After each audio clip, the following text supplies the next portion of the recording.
Hi hello welcome to Jar TV. నేను Prasanna Bharathi. Guest with Jar TV కార్యక్రమానికి స్వాగతం సుస్వాగతం. ఈ రోజు మన ముందున్న గెస్ట్ ఆంధ్రప్రదేశ్ నాయి బ్రాహ్మణ వెల్ఫేర్ డెవలప్మెంట్ కార్పొరేషన్ మాజీ చైర్మన్ తొండమల పుల్లయ్య గారు. అసలు ఆంధ్రప్రదేశ్ లో నాయి బ్రాహ్మణుల పరిస్థితి ఏంది? గవర్నమెంట్లు మారుతున్నా వాళ్ళకి న్యాయం జరుగుతుందా, అన్యాయం జరుగుతుందా? అసలు ఆంధ్రప్రదేశ్ లో నాయి బ్రాహ్మణులు వాళ్ళు ఇప్పుడు ఏ సిచ్యువేషన్ లో ఉన్నారు? ఇలాంటి ఎన్నో విషయాలు ఆయన మాటల్లోనే ఆయన్ని అడిగి తెలుసుకుందాం. హాయ్ సార్, నమస్తే. ఎలా ఉన్నారు సార్? సార్, మీరు మాజీ చైర్మన్ గా నాయి బ్రాహ్మణులకి చేశారు. చేసింది కూడా చాలా తక్కువ టైమే. సో ఈ తక్కువ టైంలో నాయి బ్రాహ్మణులకి ఎలాంటి సేవలు అందించారు సార్? గతంలో ఏ ముఖ్యమంత్రి చేయనటువంటి విధంగా వైఎస్ జగన్మోహన్ రెడ్డి గారు ముఖ్యమంత్రి అయిన తర్వాత నాయి బ్రాహ్మణులకి ఏదైతే వాళ్ళ వృత్తులకి సంబంధించినటువంటి ఆంధ్రప్రదేశ్లో ఉండేటువంటి ఎండోమెంట్ దేవాలయాల్లో కూడా వాళ్ళ వృత్తిని కొనసాగిస్తారు. వెంట్రుకలు తీయటం, అలాగే నాదస్వరం, డోర్లు, దేవుడి సన్నిధిలో వాళ్ళ మేలుకొల్పుని ఏకాంత సేవలు చేయటం, ఇదంతా కూడా బ్రాహ్మణులతో పాటు నాయి బ్రాహ్మణులు కూడా మిళితమై హిందుత్వానికి సంబంధించినటువంటి హిందూ దేవాలయాలకు సంబంధించినటువంటి వాటి పద్ధతుల్ని, నిబంధనల్ని, మేలుకొల్పుల్ని, దేవుడిని మేలుకొల్పే కాడి నుంచి ఏకాంత సేవ మళ్ళా పడుకునేంత వరకు కూడా వీళ్ళ శ్రమ ఉంటుంది. అయితే గతంలో ఏదైతే వీళ్ళ వృత్తుల మీద ఆధారపడి జీవిస్తున్నారో, ఒక గుడిలో వాళ్ళు ఏదన్నా ఆ వెంట్రుకలు తీసే కార్యక్రమం, గుండు కొట్టే కార్యక్రమం తీసుకున్నప్పుడు ఒకరికి గుండు కొడితే 2 రూపాయలు, 3 రూపాయలు, 5 రూపాయలు ఇచ్చేవాళ్ళు. అదేవిధంగా ఈ నాదస్వర కళాకారులకు కూడా జీతాలు లేకుండా డైలీ వాళ్ళకి ఇంత జీతం అని చెప్పి 200, 150 రూపాయలు ఇచ్చేవాళ్ళు. స్వతహాగా నాయి బ్రాహ్మణులు ఆ గ్రామాలలో వాళ్ళ వృత్తిని కొనసాగించుకుంటూ వాళ్ళు ఇచ్చేటువంటి మేర మీద వాళ్ళ భవిష్యత్తుని, వాళ్ళ పిల్లల్ని, వాళ్ళ ఒక ఇంటికి గడుపుకుండేవాళ్ళు. ఎప్పుడైతే గత స్వతంత్రం వచ్చిన రోజు నుంచి వాళ్ళు చేసేటువంటి కార్యక్రమాల మీద వచ్చిన ముఖ్యమంత్రులు ఎవరు గుర్తింపుల, వాళ్ళని హేళన చేయటం, వాళ్ళని ఒక చిన్న చూపుగా చూడటం, ఇవన్నీ కూడా జరిగేది గతంలో. ఇవన్నీ కూడా జగన్మోహన్ రెడ్డి గారు ఏదైతే 2019 కంటే ముందు పాదయాత్ర మొదలు పెట్టారో, ఆ పాదయాత్రలో ఆయన చేసేటువంటి పాదయాత్రలో ఎక్కడ చిన్న షాప్ కనిపించినా, లేదా చిన్న గుడిసె కనిపించినా అక్కడ నాయి బ్రాహ్మణులు గుర్తు చేసుకుంటుంటే వాళ్ళ దగ్గర కూర్చొని స్వతహాగా అడిగేవాళ్ళు, ఏమని, ఎట్లా ఉంది, ఏ విధంగా మీరు దీని మీద ఉపాధి పొందుతా ఉన్నారు, మీ పిల్లలు ఏ విధంగా చదువుకుంటా ఉన్నారు, మీ వృత్తుల గురించి నాకు చెప్పు అని చెప్పి అడిగేవాళ్ళు. ఆ పాదయాత్రలో మేము కూడా ఆయనతో పాటు నడుచుకుంటూ వెళ్ళేవాళ్ళం. ఈ నాయి బ్రాహ్మణులకు సంబంధించిన వచ్చినప్పుడు తప్పనిసరిగా నేను ఉండేవాడిని. అప్పుడు వాళ్ళ వృత్తుల గురించి చెప్పానన్న, ఇది ఏదైతే గ్రామాల్లో ఉందో నాయి బ్రాహ్మణుల పట్ల కొంచెం వ్యతిరేకత కనిపిస్తూ ఉంది. వీళ్ళందరికీ కూడా ఎస్సీ ఎస్టీలకు సంబంధించినటువంటి యాక్ట్, కులపరమైనటువంటి యాక్ట్ ఏ విధంగా ఉందో వీళ్ళకి ఇవ్వాలి, ఎవరు వీళ్ళు మంగళోడా మంగళది అని చెప్పి హేళన చేయటం అని చెప్పేవాడిని.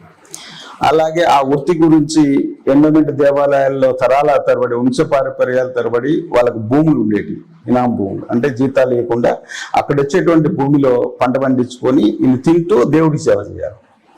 ఆ కార్యక్రమంలో భూములు కూడా వీళ్ళకి ఇయ్యనటువంటి సందర్భాలు ఉన్నాయి. ఇవన్నీ కూడా ఎండోమెంట్ ఈయనకి లాగేసుకుంది. వీళ్ళు వృత్తి చేసేటప్పుడు దేవాలయాల్లో భక్తులు తలనీలాలు ఇచ్చేటప్పుడు వాళ్ళకి సంబంధించినటువంటి రోజు ఒక 20 మందో 30 మందో వస్తే వాళ్ళ గుండు చేస్తే వాళ్ళకు బతుదేరు కింద ఒక్కొక్క గుండుకి 5 రూపాయలు లేదంటే 8 రూపాయలు ఇచ్చేవాళ్ళు. ఇవి ఎన్ని గుండ్లు చేస్తే వాళ్ళకి ఎంత జీతం వస్తుంది? ఏమి రాదు. వాళ్ళకి వస్తే నెలకి 2000, 3000 వచ్చేది. అందుకే మేము ఏం చెప్పామంటే, బ్రాహ్మణులు ఏ విధైతే దేవుడికి సేవ చేస్తున్నారో వాళ్ళ బ్రాహ్మణుల కంటే ముందు కూడా నాయ బ్రాహ్మణులు ఉండి దేవుణ్ణి మేలుకొల్పు కానించి మళ్ళా పౌలింపు సేవ వరకు ఏదైతే వీళ్ళు వృత్తి చేస్తున్నారో వీళ్ళకి కూడా వాళ్ళతో పాటు సమానమైనటువంటి జీతాలు ఇవ్వాలని చెప్పారు.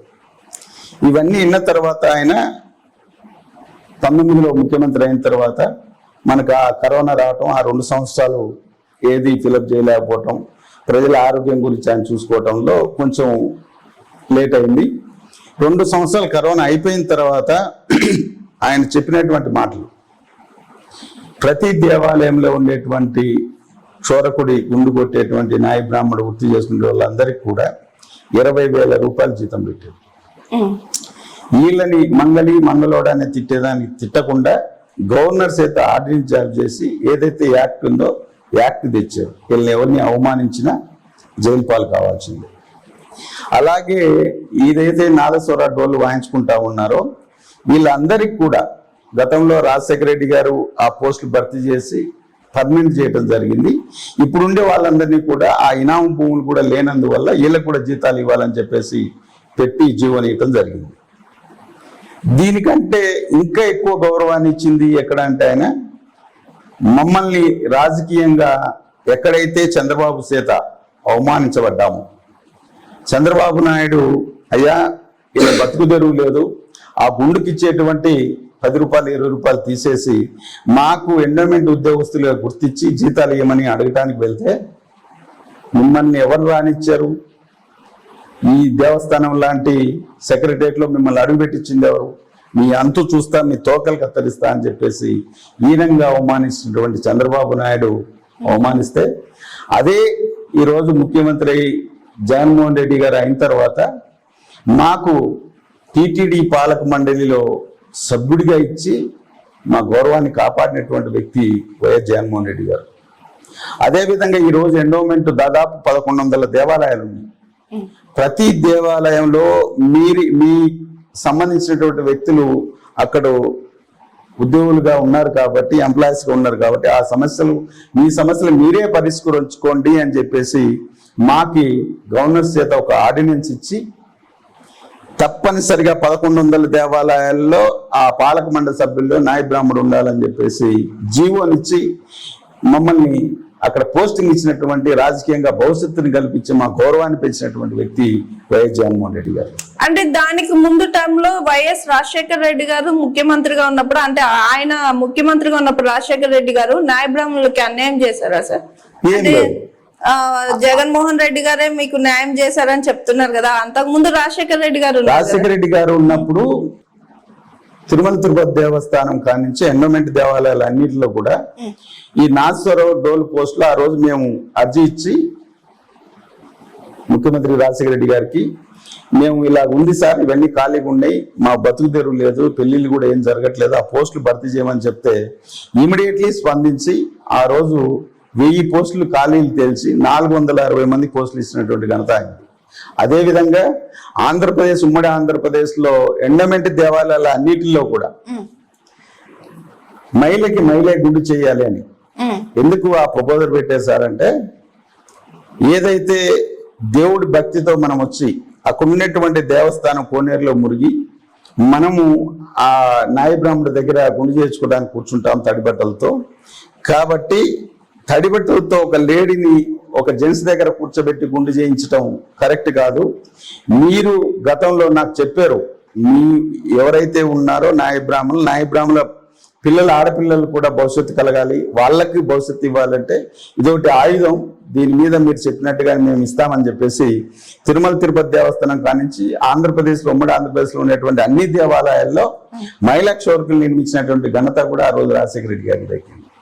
ఫస్ట్ మేము అడిగినటువంటి కార్యక్రమాల్లో ఫస్ట్ చేసినటువంటి వ్యక్తి రాజశేఖర రెడ్డి గారు అయితే, ఆయన మించి ఇంకా 4 అడుగులు ముందుకేసి మా యొక్క భవిష్యత్తుని, రాజకీయ భవిష్యత్తుని, అభివృద్ధిని, పిల్లల యొక్క చదువుల్ని కూడా ఆ రోజు రాజశేఖర రెడ్డి గారు ఫీజు రిజర్వేషన్ పెట్టినందువల్ల, లేకపోతే ఆ రోజుల్లో మేము ఏదో గ్రామాల్లో మేర తీసుకొని చేసేటువంటి పిల్లల్ని ఇంజనీరింగ్, డాక్టర్ చేయలేం కదా.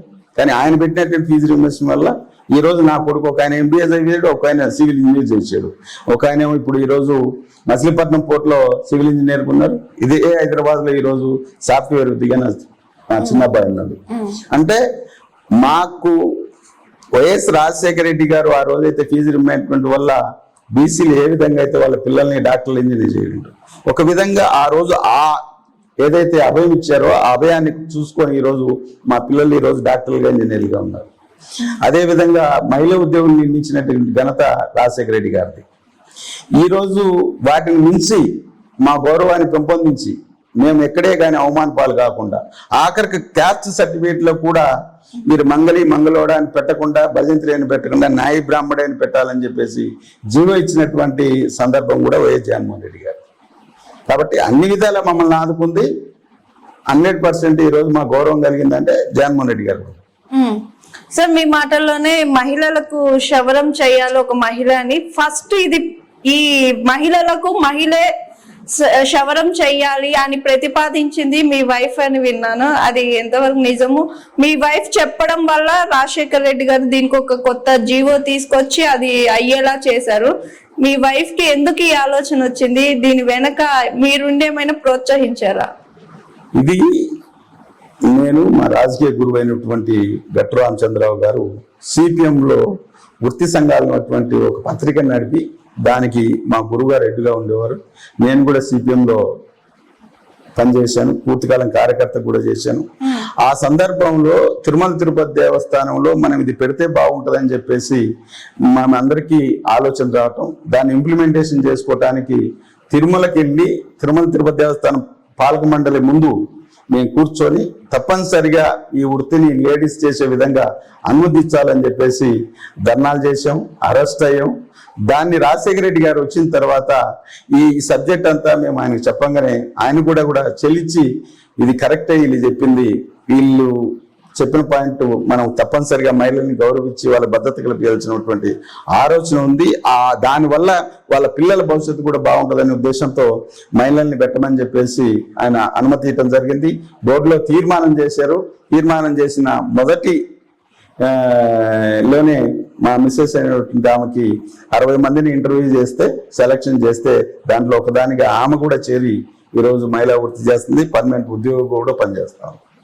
అంటే అలాంటి ఆలోచన కలిగినటువంటి రాజశేఖర రెడ్డి గారు ఆ రోజు చేపట్టే ఈరోజు దాదాపు 100 మంది ఈరోజు దేవాలయాల్లో పూర్తికాల పర్మనెంట్ ఉద్యోగులుగా, దేవస్థాన ఉద్యోగులుగా ఉన్నారు. వాళ్ళ భవిష్యత్తుని, వాళ్ళ పిల్లల భవిష్యత్తుని ఈరోజు స్థిరంగా చూసుకోగలుగుతున్నారు. ఆ ఆలోచనని ఈయన ఇంకా దాన్ని ముందుకు తీసుకెళ్లేదానికి ప్రయత్నం చేయటం. జగన్మోహన్ రెడ్డి గారు మాకు ఇచ్చినటువంటి 5 జీవోలు ఇచ్చారు. కులాన్ని దూషించేటువంటి ఎవరు దూషించినా శిక్షార్హుడు కావటం, అదేవిధంగా దేవస్థానాల అన్నిటిలో కూడా ఉద్యోగులుగా పరిగణించడం, వాళ్ళకి 20,000 జీతం పెట్టడం, అదేవిధంగా ఏదైతే నాయ బ్రాహ్మణులు రాజకీయంగా ముందుకు పోవాలని చెప్పేసి ఎండోమెంట్ దేవాలయం అనేటువంటి ప్రతి ఒక్క పాలక మండలి సభ్యుల్లో వీళ్ళని తప్పనిసరి చేయటం,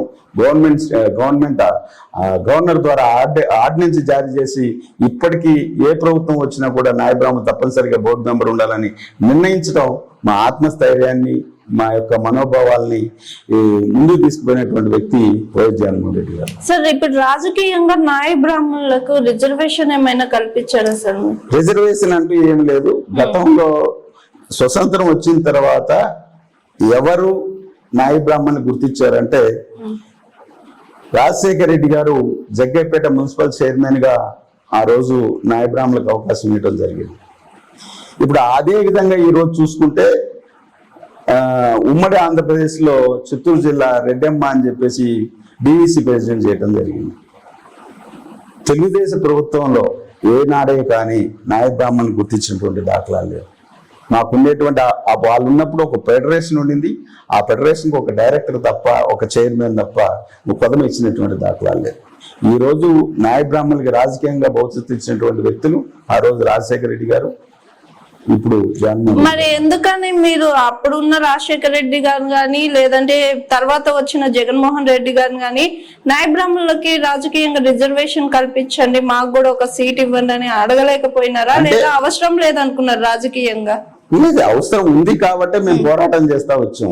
ఎంతసేపు అగ్రకులాలను గుర్తించినటువంటి రాజకీయ పార్టీలు మలుపు తిరిగే విధంగా, ఒక రాజకీయంగా మా భవిష్యత్తు కల్పించే విధంగా మేము వినియోగించుకోవటం కాబట్టి, దాని మీద ఉద్యమాలు చేయబెట్టినాం కాబట్టి ఈ రోజు జగన్మోహన్ రెడ్డి గారు ఇచ్చారు, ఎన్ని పదవులు కల్పించారు. దాదాపు ఈ 19-24 మధ్యలో 5 సంవత్సరాల్లో డిఈసి బ్యాంక్ చైర్మన్లుగా, అలాగే కార్పొరేషన్ చైర్మన్ గా, అలాగే తిరుమల తిరుపతి దేవస్థానం బోర్డు మెంబర్ గా, దాదాపు 1100 దేవాలయాల్లో బోర్డు మెంబర్కి ఇచ్చినటువంటి ఘనత జగన్మోహన్ రెడ్డి గారిది.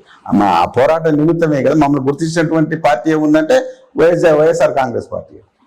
తెలుగుదేశం పార్టీ గతంలో కానీ ఆయన 40 సంవత్సరాల ఇండస్ట్రీ అని చెప్పుకునేటువంటి చంద్రబాబు నాయుడు ఏ రోజే కానీ నాయ బ్రాహ్మణుల్ని గుర్తించినట్టు దాఖలు లేదు. టీటీడీ బోర్డు మెంబర్గా ఇప్పటికి 5 సంవత్సరాలు ఆ దేవస్థానం పుట్టి ఇంతవరకు కూడా నిన్న జగన్మోహన్ రెడ్డి గారు నాయ బ్రాహ్మణుల బోర్డు మెంబర్ ఇచ్చేంతవరకు ఇచ్చినటువంటి దాఖలా లేదు. కాబట్టి గతంలో బీసీలతో మేము ఒక్కడమే పోరాటం లేకుండా బీసీలతో కలుపుకొని పోరాటం చేయడం జరిగింది. వ్యక్తిగతంగా ఆయన మా కష్టాలను చూశాడు కాబట్టి, ఆయన పాదయాత్రలు అందరి సమస్యలు విన్నారు కాబట్టి తప్పనిసరిగా వీళ్ళకి మనం చేయాల్సినటువంటి ఆలోచన వచ్చింది. ఆయనకి ఆ స్పృహతోనే రాజకీయంగా భవిష్యత్తు కల్పించినటువంటి వ్యక్తి జగన్మోహన్ రెడ్డి గారు. చంద్రబాబు నాయుడు దగ్గరికి మేము వెళ్ళినప్పుడు మమ్మల్ని అవమానపరంగా అవమానించారు, మాట్లాడారు, దూషించారని. సో ఆ సిచ్యువేషన్ ఎందుకు వచ్చింది? మీరు చంద్రబాబు నాయుడు దగ్గరికి వెళ్లాల్సిన సందర్భం ఏంటి సార్? రాష్ట్ర వ్యాప్తంగా అన్ని దేవాలయాల్లో మా నాయ బ్రాహ్మణులు ఏదైతే వృత్తిని కొనసాగిస్తా ఉన్నారో గుండు కార్యక్రమం, దానికి అందరికీ ఉద్యోగాలు ఇచ్చారు. ఎండోమెంట్ లో ఉండేటువంటి ప్రతి ఎంప్లాయీకి ఉద్యోగ భద్రత ఉంది. అక్కడ ఉండేటువంటి బ్రాహ్మణ సమాజానికి ఉద్యోగ భద్రత ఉంది. అక్కడ కసు ఊడ్చే వాళ్ళకి ఉద్యోగ భద్రత ఉంది. అటెండర్ గా చేసే వాళ్ళకి ఉద్యోగ భద్రత ఉంది. నాయ బ్రాహ్మణులకు ఎందుకు భద్రత కల్పించరాని చెప్పేసి మేము ఆయన అడగడానికి వెళ్ళినప్పుడు ఆయన మాకు దాన్ని పెంచడమో లేకపోతే ఉద్యోగ భద్రత కల్పిస్తా అని చెప్పడమో చెప్పింటే మేము గౌరవంగా ఆయన స్వీకరించేవాడు. ఒక అంటరాని వాళ్ళ మాదిరి మిమ్మల్ని ఎవరు రానిచ్చారు? అసలుకి ఏమనుకుంటున్నారు మీరు?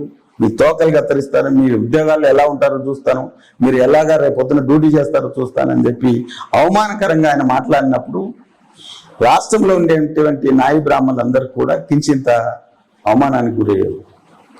ఏ రాజకీయ నాయకుడికైనా ప్రజలకైనా నాయ బ్రాహ్మణుడు అతి ముఖ్యమైనటువంటి వ్యక్తి.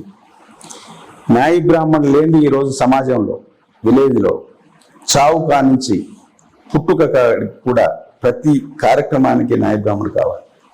మిమ్మల్ని అందంగా తీర్చిదిద్దటానికి నాయ బ్రాహ్మణుడు కావాలి. ఇలాంటి మీకు సమాజ సేవ చేస్తున్నటువంటి నాయ బ్రాహ్మణ్ణి మీరు ఆ విధంగా అవమానించినప్పుడు రాష్ట్ర వ్యాప్తంగా ఉండేటువంటి నాయ బ్రాహ్మణులు కానివ్వండి, బీసీలో ఉన్నటువంటి అన్ని వర్గాలు కూడా నిజంగానే ఇతను ఇంత అవమానకరంగా మాట్లాడాడని చెప్పేసి వచ్చినటువంటి ఆ ఉద్యమంతోనే ప్లస్ జగన్మోహన్ రెడ్డి గారికి ఉండేటువంటి పాదయాత్ర కేసుతో 23కు పడిపోవాల్సింది వచ్చింది చంద్రబాబు నాయుడు. మా తోకలు మీరు కత్తరేయటం కాదు, మీ తోకలు మేము కత్తరిస్తామని చెప్పి ఊరూరు తిరిగి మేము ప్రచారం చేసి ఆ రోజు జగన్మోహన్ రెడ్డి గారిని గెలిపించుకోవడానికి ప్రయత్నం చేశాం. కాబట్టి ఆ రోజు 23కు పడిపోవడం జరిగింది. మరి అదే తోకలు ఇప్పుడు తెలుగుదేశం వాళ్ళు వైఎస్ఆర్సీపీ కట్ చేశారని అనుకోవచ్చా? ఎందుకంటే ఇప్పుడు 11 సీట్లకే పడిపోయినాయి కదా, ఆ సిచ్యువేషన్ ఎందుకు వచ్చింది? 11 సీట్లకి తప్పింటే ఈ రోజు ఒకటే చెప్పారు జగన్మోహన్ రెడ్డి గారు. మొన్న కూడా ఆయన ఓడిపోయినటువంటి సందర్భంలో చెల్లెళ్ళమ్మకి ప్లస్ పిల్లలకి ప్రతి ఒక్కరికి కూడా నేను ఏం మేలు చేశానో వాళ్ళందరికీ తెలుసాను. మనం చంద్రబాబు నాయుడు 40 సంవత్సరాల ఇండస్ట్రీ అని చెప్పుకునేటువంటి చంద్రబాబు నాయుడు ఎన్ని అబద్ధాలైనా చెప్పి ఆయన పవర్ కావాలంటే ఎన్ని పార్టీలు అయినా కలుస్తాడు. అందరినీ కలిపి కల్లిబొల్లి మాటలు చెప్పడంలో దిట్ట చంద్రబాబు నాయుడు. ఎవరినైనా మోసం చేయగలరు. అట్ట ఈరోజు అన్ని పార్టీల్ని కలుపుకొని మేము ఇచ్చేటువంటి విషయాల్ని ఒకటి మేము ఫెయిల్యూర్ ఎక్కడ అయినామని చెప్పేసి మేము అనుకుంటున్నామంటే ప్రజలకి జగన్మోహన్ రెడ్డికి ఏం కావాలో చేశారు. ప్రజలు ఆచరిస్తున్నటువంటి కార్యక్రమంలోనే ముందుకెళ్ళాం. చంద్రబాబు నాయుడు చేసేటువంటి జిమ్ముకులకి ప్రజలందరూ కూడా నమ్మాల్సింది వచ్చింది. ఈరోజు 3 నెలలు కావస్తుంది, 47 రోజులు 55 రోజులు అయింది గవర్నమెంట్ వచ్చి. మీరు చెప్పినటువంటి విద్యా దీవెన కానీ లేదు, మీరు చెప్పినటువంటి ఇసుకది ఒకటి మాకు ఆ రోజు దూబుచ్చిగా చూసి మీరు చేశారు. జగన్మోహన్ రెడ్డి ఏదైతే చట్టం పెట్టి దాన్ని ఇసుకని 15,000కి అమ్మితే ఈరోజు మీరు 27,000కి అమ్ముతున్నారు. ఫ్రీ ఉచిత ఇసుక అన్నారు. ఎక్కడో చెప్పమనండి. ఇతని అన్ని చేసేటన్ని కార్యక్రమం కూడా ఏది చేసినా మోసపూరితంగా జనాల్ని నమ్మించి ఆయన పవర్లోకి రావటం, వచ్చిన తర్వాత ఆయన్ని మర్చిపోవటం. అంటే ఇప్పుడు ఇవన్నీ కూడా చేయకుండా పోవటానికి కారణాలు ఏంటి? నిన్నే చెప్తున్నాడు మళ్ళా జగన్మోహన్ రెడ్డి గారు అప్పులు చేసిపోయాడు, అందువల్ల మనం ఏమి ఇవ్వలేకపోతున్నాం, ముందుకు పోలేకపోతున్నాం, ఈ పథకాల మీద మీరు అందరూ కూడా ఆశ పెట్టుకోవద్దని చెప్పేటువంటి కలబలి మాటలు చెప్పేటువంటి ముఖ్యమంత్రి ఈరోజు మళ్ళీ చంద్రబాబు నాయుడు అయిపోయాడు. ఆయన ఏది చేసినా ఆ విధంగా మోసం చేసుకుంటూ పోవటం తప్ప ఈ రోజు మేము 11 సీట్లకు పడిపోయాము. రేపు ప్రజలు చూస్తారు కదా నువ్వేం చేస్తున్నావు అనేది. గతంలో 11 సీట్లు తమిళనాడులో ఎంజి రామచంద్ర చనిపోయిన తర్వాత జయలలిత పోటీ చేసింది, ఎంజి రామచంద్ర గారి భార్య పోటీ చేసింది, కరుణానిధి గారు చేశారు.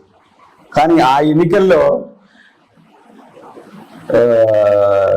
కరుణానిధి గారికి 225 సీట్లు వచ్చింది. అప్పుడు వచ్చినప్పుడు మళ్ళా అదే జయలలిత మళ్ళా ఎన్నికలకు పోయినప్పుడు 275 సీట్లు వచ్చింది. అంటే ఒక్కసారి ఏదో 11 సీట్లకు వెళ్ళిపోగానే మా భవిష్యత్తు పోయిందనో రాజకీయాలు లేదనో పార్టీ ఉండదని అనుకోవడం తప్పు. ఈరోజు 40% మాకు ఓటింగ్ వచ్చిందంటే కారణం ఏంటి? జగన్మోహన్ రెడ్డి గారు చేసినట్టు కార్యక్రమాలే. మీరేదైతే ఏం చెప్పారు, వీళ్ళు 6 గ్యారెంటీలు చెప్పారు. ఇప్పుడు అవన్నీ కూడా చేయలేని పరిస్థితి. ఇవన్నీ తప్పించుకోవటానికి ఈ రోజుకు చేసే కార్యక్రమం ఏంటి? చంద్రబాబు ఏదో వంక పెట్టుకొని బడ్జెట్లు అప్పులు చేశారని చెప్పేసో డబ్బు లేదని చెప్పేసో ఇట్లా మోసపూరితంగానే ముందుకు పోతా ఉంటారు. దానివల్ల ఒరిగింది ఏం లేదు. మళ్ళా పార్టీ జగన్మోహన్ రెడ్డి గారు ప్రజల్లోకి వెళ్తారు, ప్రజల్లోంచి మళ్ళీ ముందుకు వస్తాం, తప్పనిసరిగా మళ్ళీ మేము గెలుస్తాం. కాకపోతే ఇప్పుడు జరుగుతున్నటువంటి గవర్నమెంట్ వచ్చిన తర్వాత దాదాపు 32 మంది కార్యకర్తలు చనిపోయారు. ఒక రెడ్ బుక్ చట్టాన్ని తెచ్చి లోకేష్ చంద్రబాబు నాయుడు దాన్ని అమలుపరిచి కార్యకర్తల్ని ఎక్కడైనా చూడండి మీరు, ఎవరైనా మాజీ ఎమ్మెల్యేలు కానీ మంత్రులు కానీ లేకపోతే తెలుగుదేశం నాయకులు కానీ చనిపోయారు. చనిపోయిందంతా కూడా అమాయకులు. మీరు ఎందుకు ఆ విధంగా మీరు ఆ చట్టాన్ని మేము రెడ్ బుక్ చట్టాన్ని అమలు చేస్తామంటే రేపొద్దున ఇదే పోకడం మీరు పోతే రాబోయే భవిష్యత్తులో ఎంత అవమానకరంగా ఉంటుంది. రేపొద్దున ఇదే కార్యకర్తలు వైఎస్ఆర్ కాంగ్రెస్ పార్టీ కార్యకర్తలు రేపు మళ్ళా వైఎస్ఆర్ కాంగ్రెస్ పార్టీ ప్రభుత్వం వస్తే వాళ్ళు తిరగబడితే మీరు ఎలా ఉంటారు? ఈ సాంప్రదాయాన్ని కొనసాగించకూడదు. సాంప్రదాయాన్ని ముగించుకొని మంచి సాంప్రదాయాన్ని మీరు ఏదైతే ప్రజలకు చేస్తా అన్నారో, ఏవైతే మీరు హామీలు ఇచ్చారో హామీలు ముందు తీసుకుపోయే విధంగా ఉండాలి. ఆ ముందు తీసుకెళ్ళగలిగితేనే భవిష్యత్తు ఉంటుంది మీకు. అవన్నీ వదిలిపెట్టి కష్టపూరితంగా రాజకీయ కార్యకర్తల మీద, వైఎస్ఆర్ కాంగ్రెస్ కార్యకర్తల మీద మీరు ఈ విధంగా కక్షి కార్యక్రమాలు తీసుకోవడం సరైనది కాదు, ఇది పద్ధతి కూడా కాదు. కానీ మీరు నేర్పించిన బాటలోనే మేము కూడా నడుస్తున్నాం అని టీడీపీ వాళ్ళు కూడా అంటున్నారు. మీరు నేర్పించిన మాట తీరే, మీరు నేర్పించిన ఏమంటారు కన్నింగ్ రాజకీయాలు అని చెప్పి కూడా అంటున్నారు. బట్ ఇది ఎలా చూడొచ్చు? అసలు ఏపీ రాజకీయాలు ఇంత దారుణంగా తయారవడానికి మీరు గతంలో చూశారు. రాజశేఖర రెడ్డి గారు ముఖ్యమంత్రి అయిన తర్వాత ఏ తెలుగుదేశం కార్యకర్తనన్నా చంపారా? ఏ తెలుగుదేశం కార్యకర్తనన్నా విమర్శించారా? జైల్లో పెట్టారా? లేదు. మీరు జగన్మోహన్ రెడ్డి గారిని జైల్లో పెట్టించింది మీరు. కాంగ్రెస్ పార్టీ ఎప్పుడైతే అవమానించబడిందో, రాజశేఖర రెడ్డి గారు చనిపోయిన తర్వాత ఓదార్పు యాత్ర చేస్తానని పోయేటప్పుడు మీరు ఆయన మీద కేసులు పెట్టి 16 నెలలు జైల్లో పెట్టారు. ఎవరు ఈ సంస్కృతిని తెచ్చారు? ఎవరు దీన్ని ముందుకు తీసుకెళ్తున్నారు? మీరు మొదలుపెట్టి ఈరోజు వైఎస్ఆర్ కాంగ్రెస్ మీద బురద చట్టం కరెక్ట్ అయింది కాదు కదా. మీరు ఆ సాంప్రదాయాన్ని కొనసాగించినంతసేపు వైఎస్ఆర్ కాంగ్రెస్ కార్యకర్తలు కూడా ఊరుకుంటారు కదా. జగన్మోహన్ రెడ్డి గారు ఏం చేయరు. మీరు చేసేటువంటి కార్యక్రమం ఇంత ఘోరంగా అవమానించడం, కొట్టడం, చంపడం మీరు చూశారు. నిన్న నర్సాపేటలో నడి రోడ్డున కత్తి తీసుకొని నరుకుతా ఉంటే ప్రపంచంలో చూస్తున్నటువంటి ఆ విధంగా చూస్తున్నటువంటి కార్యకర్తల్ని ఊరుకుంటారా? ఈ సంస్కృతి ఇప్పటికైనా చంద్రబాబు నాయుడు ఆయన దృష్టి మళ్లించి సంక్షేమ పథకాల మీద, ప్రజల మేలు మీద ఉంటే బాగుంటుంది. ఈ సంస్కృతి ఇంతతో ఫుల్ స్టాప్ పెడితే బాగుంటుంది. ఓకే సార్, అయితే వైఎస్ రాజశేఖర రెడ్డి గారు అంటే వైఎస్ఆర్సీపీ ఓడిపోవడానికి ప్రధానంగా 2 అంటున్నారు సార్. ఒకటి, వైఎస్ జగన్మోహన్ రెడ్డి గారు సంక్షేమం మీద చూసారు కానీ ఏపీ అభివృద్ధి మీద దృష్టి పెట్టలేదు. ఒకటి. 2, అక్కడున్న మంత్రులు కానీ ఎమ్మెల్యేలు కానీ వాళ్ళు మాట్లాడే తీరు ఒక భయంకరంగా ఒక భూత పురాణంతో మాట్లాడడం స్టార్ట్ చేస్తారు. ఇది చూసి ఈ 2 ఇంకా కొన్ని ఉన్నాయనుకోండి, మెయిన్ ప్రధానంగా అయితే ఈ 2 కారణాలు చూపించారు ఏపీ ప్రజలు, అందుకనే ఓడిపోయినారు. మెయిన్ ప్రధాన కారణం అయితే సంక్షేమం చూసారా, అభివృద్ధి చూడలేదు అన్నారు. దాని మీద ఏమంటారు? సంక్షేమం ఏ విధంగా జరిగిందో, మేము చేసినటువంటి ఏవైతే మంచి కార్యక్రమాలు ఉన్నాయో కొంత జనాల్లోకి తీసుకుపోవటంలో వెనుకబడ్డాం. ఏ విధంగా అంటే ఈరోజు దాదాపు 4 పోర్టులు నిర్మించారు జగన్మోహన్ రెడ్డి గారు. రామాయణపట్నం పోర్ట్, కృష్ణపట్నం పోర్ట్, శ్రీకాకుళంలో ఒకటి. ఇలాగా ఈ పోర్టులన్నీ కూడా అభివృద్ధి చెందింది వైఎస్ఆర్ కాంగ్రెస్ పార్టీ వచ్చిన తర్వాతనే. పరిశ్రమలు కూడా వచ్చాయి. మీకు తెలుసు, విశాఖపట్నంలో ఆయన పారిశ్రామికవేత్తలతో మీటింగ్ పెడితే ఎప్పుడు ఏపీలో అడుగులు పెట్టినటువంటి టాటాలు, అంబానీలు వీళ్ళందరూ కూడా తీసుకొచ్చినటువంటి ఘనత కూడా వైఎస్ జగన్మోహన్ రెడ్డి గారు. మీరు విద్యలో నాడు నేడు తీసుకోండి. గతంలో ఉండే స్కూళ్ళల్లో ఎవరే కానీ పిల్లల్ని చేర్పించేవాళ్ళు కాదు. ఈ గవర్నమెంట్ స్కూల్ అంటే మా పిల్లల భవిష్యత్తు నాశనం అవుతున్నటువంటి విధంగా ఆ రోజు చంద్రబాబు నాయుడు కోఆపరేటివ్ సంబంధించినటువంటి నారాయణ చైతన్య లాంటి సంస్థలను తీసుకొచ్చి నాశనం చేసినటువంటి వ్యక్తి. అలా విధంగా ఏదైతే విలేజ్ లో చదువుకుంటున్నారో పిల్లలు ఇబ్బంది పడకూడదని నాడు నేడు పేరుతో ఆ కాలేజీని తీర్చిదిద్ది ఇంగ్లీష్ మీడియాన్ని తెస్తే కూడా ఇంగ్లీష్ మీడియం పెట్టనీయకుండా చేసినటువంటి ఘనత కూడా చంద్రబాబు నాయుడు. ఇవన్నీ మేము చేసినటువంటి కార్యక్రమాలు మంచి కార్యక్రమాలే. మెడికల్ కాలేజీలు 15 తెచ్చాం. ఈ మెడికల్ కాలేజీలు ఇచ్చిన ఘనత ఈయనది. ఇవంతా అభివృద్ధి కదా, ఇవంతా ప్రజలకు తెలియదా? ప్రజలకి వారితో పాటు 36 లక్షల ఇండ్లు ఇచ్చాడు, స్థలాలు ఇచ్చారు, ప్రతి ఆడపిల్ల మీద ఇచ్చాడు. ఈ గతంలో చంద్రబాబు నాయుడు చేశాడా? ఎక్కడ అభివృద్ధి వెనకబడ్డాం మేము? ప్రజలకు సేవ చేయటంలో తప్పనిసరిగా ఉన్నాం. వారు ఏమంటారు ఎంతసేపు? ఇసుక, రోడ్లు లేదు, ఇండస్ట్రీ అంటే వాళ్ళకు ఉండేటువంటి మీడియా సంస్థలతో, మాకుండేది ఒక సాక్షి తప్ప ఇంకేం లేదు. వాళ్ళకు ఉండేటువంటి మీడియా సంస్థలతో అద్భుతాలన్నీ మేము కల్పితాలని చెప్పి చూపించేటువంటి ఘనత చంద్రబాబు నాయుడు. అతను గ్లోబల్ ప్రచారం చేయడంలో దిట్ట. గ్లోబల్ ప్రచారం చేసి ప్రజలను నమ్మించి మమ్మల్ని ఇచ్చేసేది. దీంట్లో మేము ఏదైతే కార్యక్రమాలు చేశామో ప్రతిదీ కూడా పుట్టుకతో బిడ్డకి పోషకాల కానించి బిడ్డ 10వ తరగతి చదివేతో కూడా ఫ్రీ. వాళ్ళని చదివించినందుకు 15,000 రూపాయలు ఇచ్చాం. మళ్ళీ ఇంటర్మీడియట్కి వెళ్తే వాళ్ళ ఫీజు రిమినేషన్ ఇచ్చాం. ఇంటర్మీడియట్ హాస్టల్ ఫెసిలిటీ ఇచ్చాం. పీజీలకు, డాక్టర్లకు, వీళ్ళకి. విదేశీల్లో ఉండేటువంటి 250 టాప్ యూనివర్సిటీల్లో మన ఆంధ్రప్రదేశ్ ఏ విద్యార్థికైనా మెరిట్ వస్తే అది 90 లక్షల రూపాయలైనా, కోటి అయినా కూడా ఫ్రీగా పంపించినటువంటి ఘనత జగన్మోహన్ రెడ్డి గారు. ఇవన్నీ కూడా చంద్రబాబు నాయుడు ఉన్నప్పుడు గతంలో ఎప్పుడు జరగల. ఇంత అభివృద్ధి చేసినటువంటిది కూడా కనిపించకుండా చేసినటువంటి ఘనత చంద్రబాబు నాయుడు. ఇవన్నీ కూడా ప్రజలు తీసుకున్నటువంటివే కదా. ఈ రోజు ఏం చెప్తున్నాడు? 3 సిలిండర్లు ఫ్రీ అన్నాడు.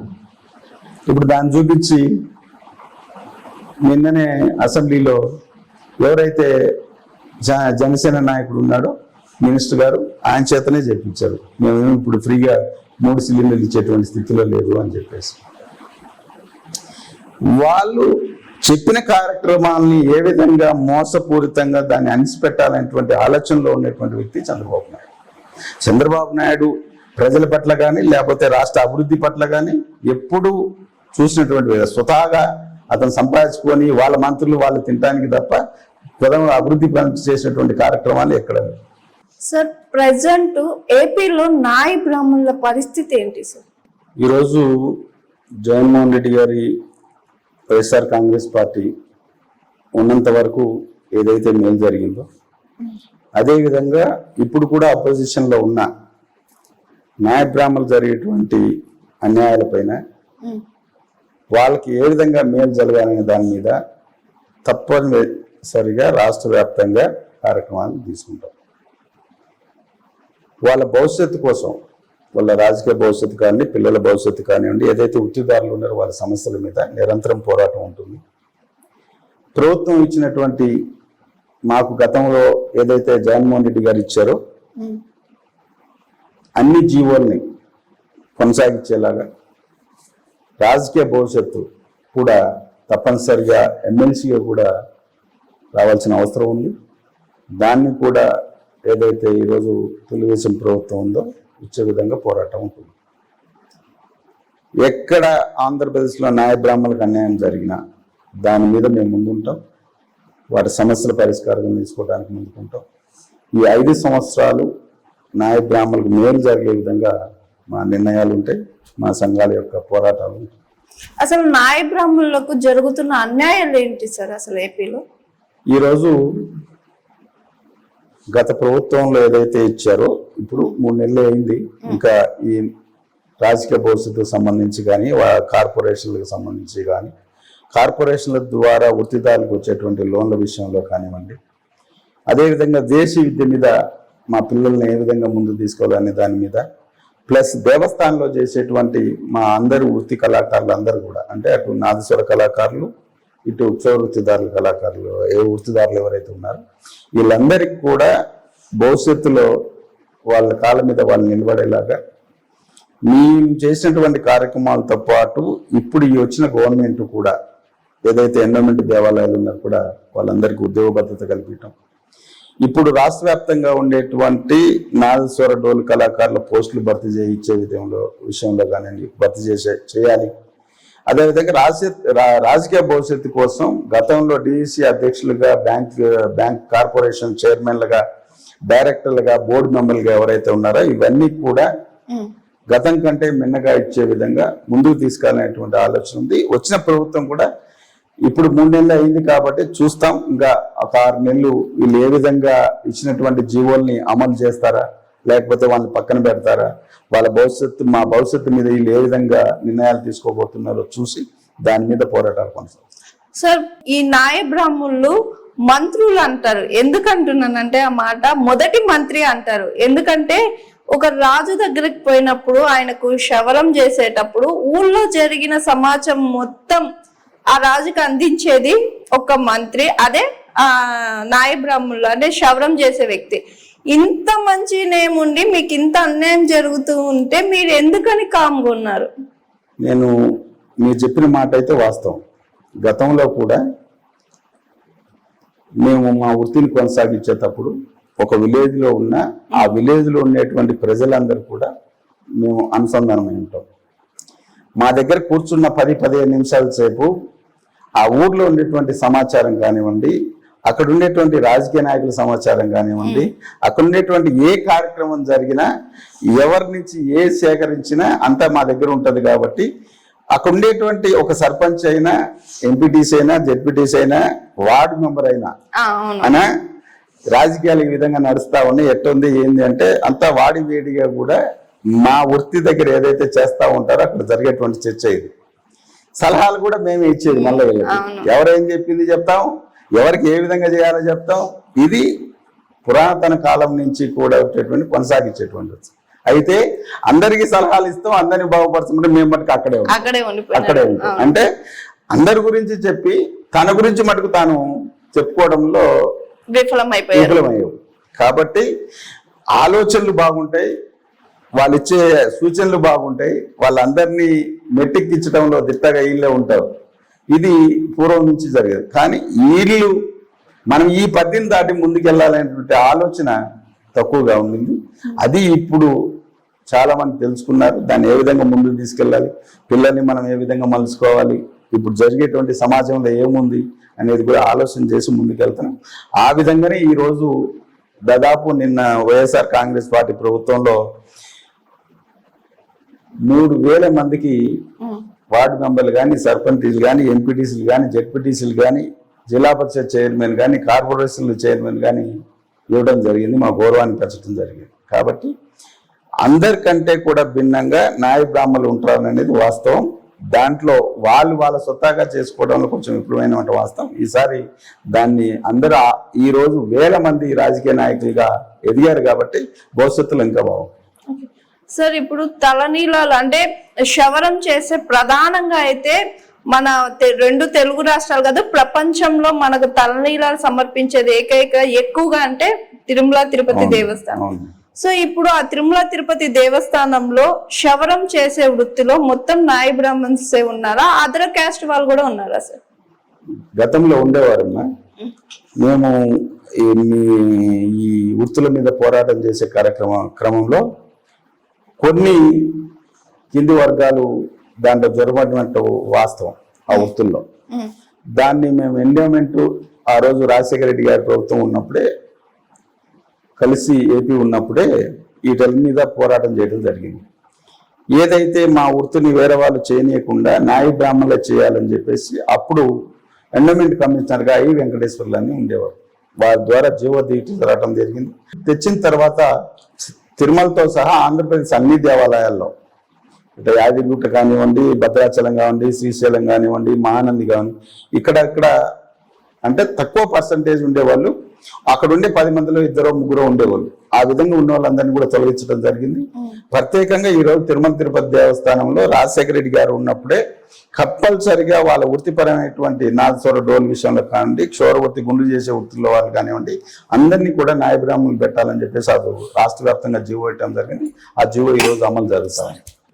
ఇట్లా తెలంగాణ గానీ అట్లా ఏపీలో చూసుకుంటే ఈ 2 స్టేట్స్ లో నాయ బ్రాహ్మణుల పరిస్థితి ఎలా ఉంది సార్? తెలంగాణలో నాయ బ్రాహ్మణులు కొంచెం బెటర్ స్థానంలో ఉన్నారా లేదా ఏపీలో ఉన్నారా? ఈ రోజు మనం విడిపోయిన తర్వాత ఏదైతే జగన్మోహన్ రెడ్డి గారి ప్రభుత్వం వచ్చిన తర్వాత ఇక్కడ 10 సంవత్సరాలుగా ఉన్నటువంటి టిఆర్ఎస్ ప్రభుత్వం కనీసం నాయ బ్రాహ్మణ ఫెడరేషన్ ఏదైతే ఉందో ఆ ఫెడరేషన్ చైర్మన్ కూడా వేయలేనటువంటి దుస్థితి. మరి ఎందుకు జరుగుతుంది ఏంటి అనేది మనకు తెలియదు. కానీ మేమైతే అక్కడ పోరాటాలు చేయడం ద్వారా మా పరిస్థితులన్నీ కూడా పరిశీలించడం ద్వారా జగన్మోహన్ రెడ్డి గారు ఈరోజు మాకు ఈ భవిష్యత్తు వచ్చిందని మేము అనుకుంటాం. ఇక్కడ 10 సంవత్సరాలుగా ఇప్పుడు మళ్ళీ వచ్చిన కాంగ్రెస్ ప్రభుత్వం కూడా ఇంతవరకు నాయ బ్రాహ్మణులకు సంబంధించినటువంటి సమస్యల మీద కానివ్వండి, వాళ్ళకు ఉండేటువంటి కార్పొరేషన్ ద్వారా లోన్లు ఇచ్చే కార్యక్రమం, వాళ్ళ వృత్తిని కాపాడుకునే కార్యక్రమం కూడా లేకుండా పోయింది. పూర్తిగా ఈరోజు ఈ వృత్తుల్లో మీరు సెలూన్ షాప్లలో చూస్తే మొత్తం కార్పొరేట్ వ్యవస్థలు వచ్చేసి ఆఖరికి రిలయన్స్ కానించి ప్రతి ఒక్క కార్పొరేట్ సంస్థ ఈరోజు బ్యూటీ పార్లర్ల పేరుతో, సెలూన్ల పేరుతో ఇక్కడ పెట్టి మా వృత్తిని అంతా కూడా కొల్లగొట్టినటువంటి దాఖలాలు. దీని మీద పోరాటం చేస్తున్నారు. పాపం వీళ్ళు పోరాటం చేస్తే ఉండే ప్రభుత్వాలు వాళ్ళకి మద్దతు ఇచ్చి వాళ్ళ వృత్తిని ఇది మనం వాళ్ళకి అన్యాయం చేస్తున్నాం అని చెప్పేటువంటి పరిస్థితుల్లో ఏ గవర్నమెంట్ లేదు. అంతో ఇంతో నిన్న మేము అక్కడ జగన్మోహన్ రెడ్డి గారు వచ్చిన తర్వాత చేయగలిగాం. చీప్ అండ్ బెస్ట్ తో ఈరోజు ఇంకా ముస్లింలకు సంబంధించినటువంటి షాపులు కూడా ఈరోజు రావడం జరిగింది. అంటే ఏదైతే మా వృత్తిని, మా బతుకు తెరువుని, వాళ్ళ భవిష్యత్తుని వాళ్ళు గడవటానికి చేసేటువంటి వృత్తిని ఈరోజు కొల్లగొట్టే ప్రయత్నం జరుగుతుంది. ఇదైతే అన్యాయం. ఇక్కడ ఇంకా తెలంగాణలో అయితే మరీ ఘోరంగా ఉంది. దీన్ని అయితే ఇప్పటికి కూడా పోరాటం చేయాలి. మేము దాన్ని కాపాడుకోవాల్సిన అవసరం ఉంది. తప్పనిసరిగా ఆ రోజు పేటెక్కు లేనందువల్ల ఈరోజు వ్యాపారాలు అందరూ చేయొచ్చు అనేటువంటి ఒక సాకుతో మా వృత్తులందరినీ కూడా ఈ కార్పొరేట్ సంస్థలు వచ్చి కొలగొడతా ఉన్నాయి. దీని మీద భవిష్యత్తులో తప్పనిసరిగా పోరాటం చేస్తాం, నిర్ణయాలు తీసుకొని దాన్ని కాపాడుకునే ప్రయత్నం అయితే చేయాలి. అదేవిధంగా ఇప్పుడు వచ్చినటువంటి ప్రభుత్వాలు కూడా వాళ్ళ మీద సానుకూలంతో వాళ్ళు చేసేటువంటి వృత్తి లేకపోతే వాళ్ళ భవిష్యత్తు ఎలా ఉంటుందని చెప్పేసి కూడా వీళ్ళు ఆలోచన చేసి దాని మీద నిర్ణయాలు తీసుకోవాలని కూడా మీ ద్వారా కోరుకుంటున్నాం. అవును సార్, మీరు చెప్పినట్టే ఇక్కడ ఒక ఫెడరేషన్ మాత్రమే ఉంది. ఈ ఫెడరేషన్ లో ఈ నాయ బ్రాహ్మణులకి ఏదైనా అనుకోని బ్యాడ్ సిచ్యువేషన్ వచ్చినా గవర్నమెంట్ నుంచి ఎలాంటి హెల్ప్ లేదు. బట్ ఈ ఫెడరేషన్ లో ఉన్న 3000 మంది వాళ్ళు తలా ₹1 వేసుకుని అవతల వాళ్ళకి హెల్ప్ చేసే సిచ్యువేషన్ ఉంది. ఇదే సిచ్యువేషన్ ఏపీలో కూడా ఉందా? నేను అదే చెప్పింది. గతంలో ఉమ్మడి ఆంధ్రప్రదేశ్ లో ఉన్నప్పుడు కొంత రాజశేఖర రెడ్డి గారు చేయడం జరిగింది. అయితే అప్పుడు రాజశేఖర రెడ్డి గారు ఉన్నప్పుడే ఈ మా వృత్తిని కొల్లగొట్టే దాని మీద పోరాటం చేయడం జరిగింది. కానీ ఆయన అన్ని చూశారు, ఆలోచన చేశారు. చేసి మన పూర్వమే మన వృత్తిని మనం కొనసాగించుకుంటాం, మేము చేసేదానికి తప్ప వేరే వాళ్ళు చేయకూడదని ఒక పేటకు ఆ రోజు మా పెద్దలు సంపాదించగలిగితే ఈ రోజు ఎవరు కొల్లగొట్టేవాళ్ళు కాదు. కానీ వ్యాపారాలు ఇప్పుడు మన స్వతంత్ర దేశం అయిపోయింది. స్వతంత్రం వచ్చిన తర్వాత ఎవరైనా ఏ వ్యాపారమైనా చేసుకోవచ్చు, బతకొచ్చు అనేటువంటి ఒక చట్టం ఉన్నందువల్ల ఆ రోజు రాజశేఖర రెడ్డి గారు దాన్ని ఏ విధంగా చేయాలని చెప్పేసి ఒక కమిటీ వేసి ఆలోచన చేయాలనుకున్నారు. కానీ ఆయన చనిపోయిన తర్వాత రాష్ట్రాలు విడిపోయిన తర్వాత అయితే మాకు 15 సంవత్సరాలుగా అక్కడ చంద్రబాబు నాయుడు ఫస్ట్ ముఖ్యమంత్రిగా ఉన్నప్పుడు ఆయన ఫెడరేషన్ అట్టే పెట్టారు. లాస్ట్ గవర్నమెంట్ పోతుంది అన్నప్పుడు మళ్ళీ జగన్మోహన్ రెడ్డి గారి ప్రభుత్వం వచ్చే ముందు ఆ ఫెడరేషన్ కి చైర్మన్ వేశారు. దాన్ని నిధులు లేదు. ఆయన ఊరికే కత్తి గిన్నె ఓ పొయ్యి పెట్టుకొని మీకు తిరగండి ఊరోళ్ళకి అని చెప్పేసి మీరు ఆడుండాలో ఆడే ఉండమని చెప్పినటువంటి ముఖ్యమంత్రి చంద్రబాబు నాయుడు ఆ నిర్ణయాన్ని వ్యతిరేకించి ఆ పోరాటం చేసి ఆ రోజు ఆయన మీదకి పోయినప్పుడు కూడా హీనంగా మమ్మల్ని అవమానించినటువంటి దుస్థితి మీ అందరికీ కూడా తెలుసు. అందరికీ ఆయన ఏం చేసే పరిస్థితి లేదు. కానీ కొంత జగన్మోహన్ రెడ్డి గారు వచ్చిన తర్వాత కుల నిర్మూలన సంబంధించినటువంటి జీవో కానివ్వండి, అదేవిధంగా కార్పొరేషన్ చేయటం, కార్పొరేషన్ లో అప్పుడు ఉండేటువంటి 4-5 కాకుండా జిల్లాకు ఒకరిని డైరెక్టర్ పెట్టడం, ఒక చైర్మన్ నియమించడం, అదేవిధంగా ఎండోమెంట్ దేవస్థానాలు అన్నింటిలో కూడా ఆ వృత్తులకు సంబంధించినటువంటి ఉద్యోగస్తులుగా పరిగణించడం, ఇట డిఈసి జిల్లా డిఈసి బ్యాంక్ చైర్మన్లు గాను ప్లస్ టీటీడీ బోర్డు మెంబర్ కానీ ఎండోమెంట్ బోర్డు మెంబర్గా ఇచ్చినటువంటి ఈ ఘనత అంతా కూడా గత స్వతంత్రం వచ్చిన తర్వాత ఎప్పుడూ జరగలేదు. జరిగిందల్లా వైఎస్ జగన్మోహన్ రెడ్డి గారు వచ్చిందంటే. కానీ ఇడిపోయిన తెలంగాణలో మటుకు 15 సంవత్సరాలైనా 10 సంవత్సరాలు టీఆర్ఎస్ ఉంది, తర్వాత ఇప్పుడు కాంగ్రెస్ ప్రభుత్వం వచ్చింది. వచ్చిన తర్వాత ఇప్పటి వరకు కూడా నాయ బ్రాహ్మణులు సంబంధించినటువంటి ఆ ఫెడరేషన్ ని అట్నే మూలగబడేశారు తప్ప ఒక నిధులు ఇవ్వటం కానీ, వాళ్ళ వృత్తులకు సంబంధించినటువంటి ఒక షాపు లేకపోతే బంకు పెట్టుకోవడానికి లోన్లు ఇవ్వటం కానీ చూసినటువంటి దాఖలాలు లేదు. ఇదైతే తెలంగాణ అయితే మరీ ఘోరంగా ఉంది. దీని మీద పాపం ఇప్పటికే మా నాయ బ్రాహ్మణులకు సంబంధించిన సంఘాలన్నీ కూడా పోరాటం చేస్తున్నాయి, మొదలుపెట్టాయి. ఇప్పుడు ఇన్ కేస్ తెలంగాణలో పోరాటం చేస్తే ఏపీ నుంచి ఏమైనా సపోర్ట్ 100% ఉంటుందమ్మా. ఎక్కడున్నా ఉమ్మడి ఆంధ్రప్రదేశ్ ఉన్నాం, అన్నదమ్ములుగా ఉన్నాం, అన్నదమ్ములుగానే విడిపోయాం. కాబట్టి ఎక్కడ నాయ బ్రాహ్మణులకు అన్యాయం జరిగినా తప్పనిసరిగా వాళ్ళందరితో కలిసి మా భవిష్యత్తు కోసం, పిల్లల భవిష్యత్తు కోసం పోరాటాలు చేస్తాం. ఏ స్టేట్ అయినా ఎదుర్కోవడానికి సిద్ధంగా ఉన్నాం, దాంట్లో అయితే డౌట్ లేదు. సార్, ఇప్పుడు మీరు అన్నట్టే కార్పొరేషన్స్, సెలూన్స్ వచ్చేసాయి.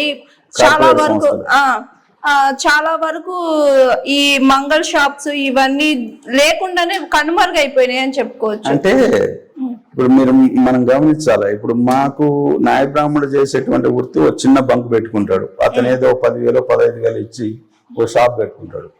షాప్ పెట్టుకుంటే దాంట్లో మళ్ళీ అతనితో పాటు ఇంకో 2 పోషించాలి, వాళ్ళకి జీతాలు ఇవ్వాలి. ఈ షాప్ వచ్చేటువంటి ఇప్పుడు హైటెక్ సిటీ లెవెల్లో మొత్తం కార్పొరేట్ అయిపోయి ప్రజలు కూడా ఏ విధంగా ఉండాలంటే, ఆయన పోయిన వెంటనే లోపల ఏసీ ఉండాలా, అతను కంఫర్ట్ గా కూకోవాలంటే ఓ మంచి చైర్ ఉండాలా, ఎదురుగా పెద్ద అద్దం ఉండాలా, ఇవన్నీ సోకులన్నీ ఉంటేనే షాప్కి వస్తున్నారు ఈరోజు, లేకపోతే రావట్లే కస్టమర్స్. అలాంటి ఈ షాప్కి వచ్చి ఫ్యాన్ కింద కూర్చొని ఓ రేక్ కుర్చీలో కూర్చోమంటే కూర్చునేటువంటి స్థితిలో లేదు. ఆడికి వచ్చినటువంటి వ్యక్తి అలాంటి వాడే. ఆడికి వచ్చినటువంటి వ్యక్తి కటింగ్ గడ్డం చేస్తే 50 రూపాయలు 70 రూపాయలు ఇచ్చిపోతాడు. అదే కార్పొరేట్ వ్యవస్థ ఆడికి పోతే 2,000 2,500 రూపాయలు వసూలు చేస్తారు. కానీ మమ్మల్ని అక్కడ కూలీలుగా పెడుతున్నారు. ఆడ చేసేది కూడా మా వాళ్ళే. ఎందుకు? అతను ఒక షాప్ పెట్టుకోగలిగి దాంట్లో ఒక ఏసీ పెట్టి, ఒక కుషన్ చైర్ వేసి, ఒక సోఫా సెట్ వేసి, ఒక టీవీ పెట్టి, పెద్ద అద్దాలు పెడితే ఎవరైనా వస్తారు. మేము ఆ వృత్తిని కొనసాగించడానికి ఆవిడ ఉండేటువంటి ఫెడరేషన్లు కార్పొరేట్స్ గా మార్చండి. ఒక షాప్ పెట్టుకోవడానికి మినిమం 5 లక్షల నుంచి 10-15 లక్షల దాకా లోన్ ఇస్తే వాళ్ళు కార్పొరేట్ సంస్థల పాటు పోటీ పడి వాళ్ళ వృత్తిని కొనసాగించుకోగలుగుతారు. ఆ పరిస్థితులు మా గవర్నమెంట్ కల్పించట్లేదు కాబట్టి మా కనగారిపోయి పాపం పిల్లల వృత్తిని కూడా కోల్పోయే పరిస్థితికి ఈ రోజు వచ్చి వేరే వృత్తులు చేసుకోవాల్సిన దానికి వచ్చేసింది. కాబట్టి దీని మీద ఇప్పుడు ఉండే ప్రభుత్వం తెలంగాణలో కానీ ఆంధ్రప్రదేశ్లో కానీ ఒక నిర్ణయం తీసుకోవాల్సిన అవసరం ఉంది. వాళ్ళ భవిష్యత్తుని కాపాడాల్సిన అవసరం ఈ గవర్నమెంట్.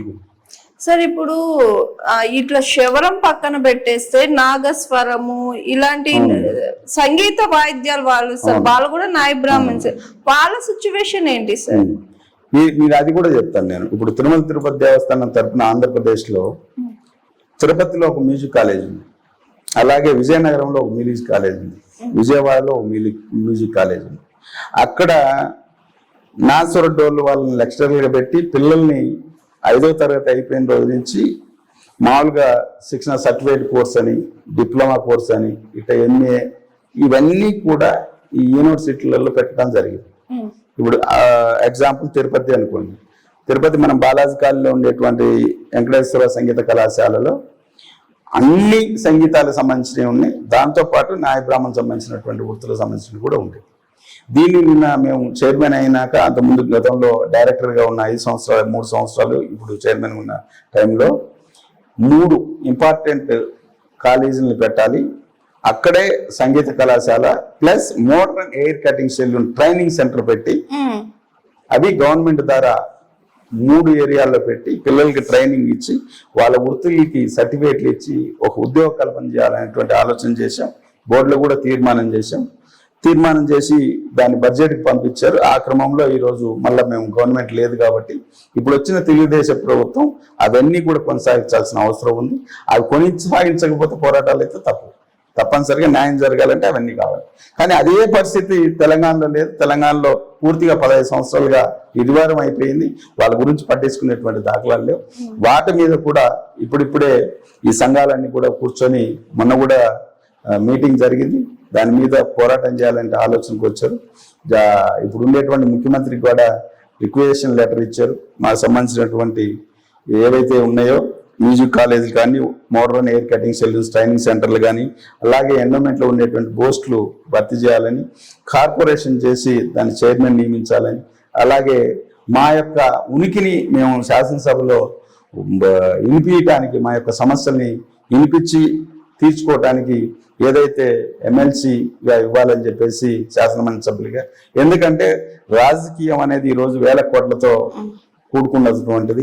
ఒక ఎమ్మెల్యే సీట్ ఇచ్చేటువంటి గెలిచే పరిస్థితుల్లో నాయ బ్రాహ్మణులు లేరు కాబట్టి వాళ్ళని ఆ పెద్దల సభలు ఇవ్వాలని చెప్పేసి కూడా గవర్నమెంట్ని అందరినీ విన్నవించుకోవడం జరిగింది. వాళ్ళు దాన్ని ఇమ్మీడియట్లీ పరిగణలోకి తీసుకొని ఇచ్చే తప్పనిసరిగా భవిష్యత్తు బాగుంటుంది. వాళ్ళు నాయ బ్రాహ్మణులు గుర్తించిన వాళ్ళు అవుతారు అనేది మరి ఆకాంక్ష. ఓకే, ఒక మంచికైనా ఒక చెడుకైనా ఫస్ట్ నాయ బ్రాహ్మణులు ఉంటారు, ఇట్లా రజకులు ఉంటారు. సో మీ ఇద్దరి మధ్యలో ఒక చిన్న డిస్కషన్ కానీ గొడవ లాంటిది కానీ ఏమైనా జరిగే సందర్భాలు ఉన్నాయి సార్? ఎందుకంటే ఇప్పుడు ఏదైనా మంచి జరగాలన్నా అక్కడ ప్రముఖంగా ఇద్దరు ఉండాల్సిందే. కానీ వీళ్ళు మిమ్మల్ని కించపరిచేటట్టు మాట్లాడడం కానీ, లేదా రజకుల్ని మీరు కించపరిచేటట్టు కానీ, రజకులు మిమ్మల్ని కించపరిచేటట్టు మాట్లాడే సిచ్యువేషన్స్ అలా ఏమైనా ఉన్నాయా సార్? అసలు అట్టేం లేదమ్మా. వీళ్ళిద్దరు కూడా అన్నదమ్ములతో సమానంగా ఒక రైతు ఇంటికి పోయినా, ఆ రైతు ఇంట్లో రజకులు బట్టలు ఉతికి వాళ్ళ పెళ్లిళ్ళ కార్యక్రమాలు కానివ్వండి, వాళ్ళ ఇంట్లో ఏ ఫంక్షన్ జరిగినా ఆ ఫంక్షన్ అయిపోయేంత వరకు పనిచేస్తాడు. అదేవిధంగా నాయ బ్రాహ్మణుడు వాళ్ళ ఇంట్లో పుట్టుక వచ్చినా బొడ్డు పోయటానికి నాయ బ్రాహ్మణుడు ఉండాలా, అదేవిధంగా వాళ్ళ పెళ్లి చేయటానికి నాయ బ్రాహ్మణుడు ఉండాలా, వాళ్ళ కర్మ కార్యక్రమాలు చేయడానికి నాయ బ్రాహ్మణుడు ఉండాలా, పుట్టుక కాంచి సాగు దాకా మా అందరి అనుసంధానంతోనే ఈ కార్యక్రమాలు చేస్తే ఒక సేవ దృక్పథం కలిగినటువంటి రజకులు కానీ నాయ బ్రాహ్మణులు కానీ వాళ్ళ వృత్తులు కాబట్టి ఆ వృత్తుల్ని మనకింత సేవ చేస్తున్నట్టు వాళ్ళని కాపాడుకోవాల్సిన బాధ్యత ప్రజలది. ఆ ప్రజలకి ఏ విధంగా మేలు జరుగుతుంది అనేది కూడా ప్రతి ఒక్కరికి తెలుసు కాబట్టి వాళ్ళు కూడా వాళ్ళకి సహకారం చేయాల్సిన అవసరం ఉంది. ఇంతకుముందు మాదిరి గవర్నమెంట్ ఉండకుండా ఇప్పుడు వాళ్ళకు భవిష్యత్తు కల్పించడానికి నాయ బ్రాహ్మణులు కానీ రజకులు కానీ ఏ అయితే రాజకీయ భవిష్యత్తుని ఇవ్వాలన్నా, వాళ్ళ పిల్లల భవిష్యత్తు కాపాడాలన్నా, వాళ్ళ వృత్తుల్ని కాపాడాలన్నా, ఏది చేయాలన్నా ప్రభుత్వాలు చేయాలి. కాబట్టి ప్రభుత్వాలు గుర్తించే విధంగా వాళ్ళు గుర్తించట్లేదు కాబట్టి పోరాటాలు చేస్తా ఉన్నారు. ఆ పోరాటాలను గుర్తించి వాళ్ళు ముందు తీసుకెళ్లాలనుకుంటాం.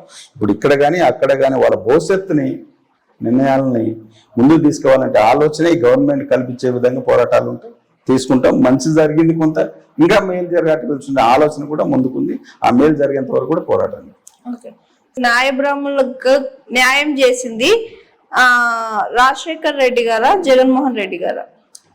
అంటే ఈ స్వతంత్రం వచ్చిన తర్వాత ఇక్కడ అయినటువంటి ముఖ్యమంత్రుల్లో దాదాపు అప్పటి నుంచి ఇప్పటికి దగ్గర దగ్గర 60-70 మంది ముఖ్యమంత్రులు ఉంటారు. కానీ నాయ బ్రాహ్మణులకు మేలు జరిగింది అంటే ఆ రోజు రాజశేఖర రెడ్డి గారు, ఈ రోజు జగన్మోహన్ రెడ్డి గారు. ఈ ఉమ్మడి ఆంధ్రప్రదేశ్ ఉన్నప్పటి నుంచి ఇప్పటికి ఇడిపోయిన దాకా కూడా మేలు జరిగింది అని చెప్పుకోవాలంటే మటుకు ఆ రోజు రాజశేఖర రెడ్డి, ఈ రోజు జగన్మోహన్ రెడ్డి. ఇద్దరు మేలు చేశారు నాయ బ్రాహ్మణులు. ఇంకా ఏ ముఖ్యమంత్రి వీళ్ళకి మేలు చేసినటువంటి దాఖలా లేదు. ఓకే సార్, ఇప్పుడు మీరు ఇట్లా రాజశేఖర్ రెడ్డి గారి వ్యక్తిత్వం ఎలాంటిదో చూసారు, ఇట్లా వైఎస్ జగన్మోహన్ రెడ్డి గారి వ్యక్తిత్వం చూసారు. సో వాళ్ళిద్దరి మధ్యలో వ్యత్యాసం ఏంది? వాళ్ళతో మీకున్న అనుబంధం ఏంటి? నేను స్వతహాగా కమ్యూనిస్ట్ అన్నాను. నా గురువు గారు గట్టు రామచంద్రరావు గారని, ఆయనతోనే నాకు రాజకీయ భవిష్యత్తు. గతంలో మా కుటుంబానికి రాజకీయం గురించి కానీ, రాజకీయ నేపథ్యం కానీ, రాజకీయ కుటుంబం కానీ అయితే కాదు. మామూలుగా మా వృత్తిని నేను కొనసాగించుకుంటా, చదువుకొని ఏదైతే మా కమ్యూనిస్టుకు సంబంధించినటువంటి మా పెద్దల గురువులు ఘట్టరామచంద్ర గారి ద్వారా రాజకీయాల్లోకి రావటం జరిగింది. ఆ తదనంతరం అక్కడ జరిగేటువంటి కమ్యూనిస్టు భావాలు మేము ఏదో మేలు జరుగుతుంది ఈ బడుగు బలిగిన వర్గాలు అనేటువంటి ఉద్దేశంతో పూర్తికాలం కార్యకర్తలుగా, అంటే భవిష్యత్తులో పిల్లల్ని భార్య పిల్లల్ని వదిలేసి వాళ్ళు ఇచ్చేటువంటి 300-500 జీతం తీసుకొని బతికిన సందర్భాలు, అంతో ఇంతో బడుగు బలిగిన వర్గాలకు మేలు జరగాలనేటువంటి ఆలోచన చేయాలనేటువంటి దృక్పథం కలిగినటువంటి వ్యక్తులు అందరూ కూడా. దాంట్లో మా గురుగారంగా తిట్టా, ఏ విధంగా బడుగు బలిగిన వర్గాలని ముందుకు తీసుకెళ్ళాలి, వాళ్ళకి ఏ విధంగా అన్యాయం జరుగుతూ ఉంది, ఎక్కడ అన్యాయం జరుగుతూ ఉంది అనే దాని మీద కూడా మమ్మల్ని అందరినీ కూడా పోరాటాలకు ముందుకు తీసినటువంటి వ్యక్తి.